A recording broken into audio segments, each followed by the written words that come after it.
Floating all-terrain vehicles RUSAK, manufactured in the Russian city of Bogorodsk by ZMT, were tested in a swamp and on a river before being handed over to the customer. Both of these obstacles are difficult to pass. Let's see how RUSAK handled them. A few words about the design of RUSAK all-terrain vehicles. They have a fully sealed body, fully independent suspension, all-wheel drive, locking mechanisms for inter-wheel and center differentials are used. The body frame is metal, the skin is made of aluminum and plastic.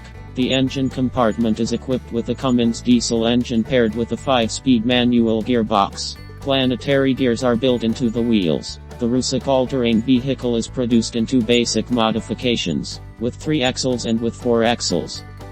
This time all-terrain vehicles with 3 axles were ordered, 2 of which were taken for testing. Such an all-terrain vehicle is designed to carry 12 people.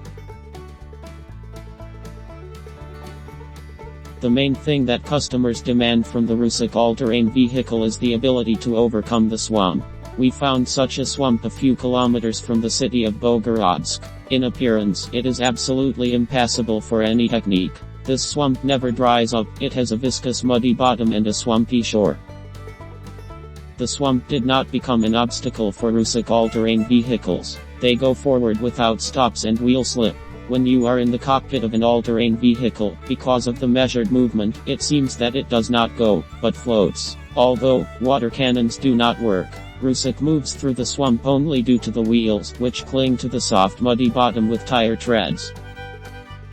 The tires of the all-terrain vehicle are wide, it is possible to regulate the air pressure in them. Entering the swamp, this pressure was reduced from the standard 0.8 atmospheres to 0.3 atmospheres, which significantly increased the contact patch. As a result, RUSAK confidently overcame the swamp in different places. First, one RUSAK drove into the swamp, then the second, and both of them coped with this test without difficulty. The most difficult moment in overcoming any swamp is going ashore. RUSAK all-terrain vehicles also coped with this element of the program.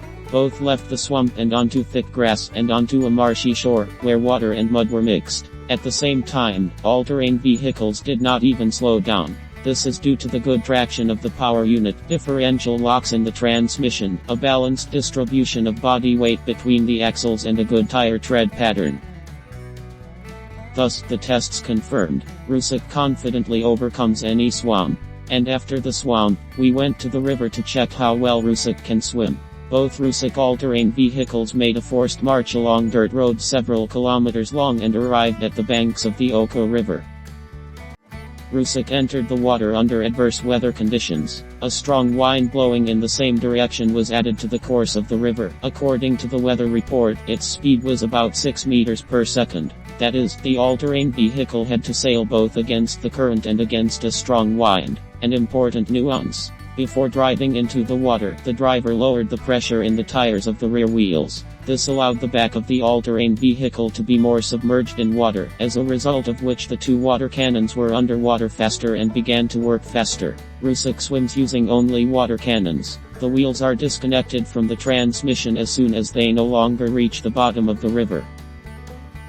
Thus, the all-terrain vehicle turns into a boat capable of sailing at speeds up to 10 km per hour. Management on the water is carried out by turning the steering plates mounted on the nozzles of the water jets. Their turning mechanism is integrated with the steering wheel turning mechanism. Water jets are driven by cardan shafts, which receive torque from the transfer case.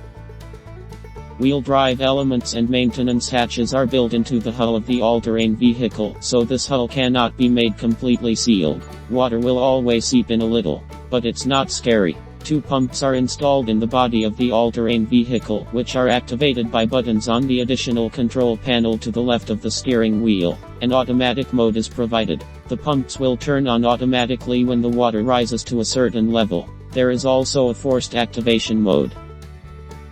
On the right in the top row you can see another button. With this button, the driver turns on a fan designed to cool the transfer case and other transmission units inside the case. These transmission elements gradually heat up during operation. If they are not cooled, at some point they can overheat and fail.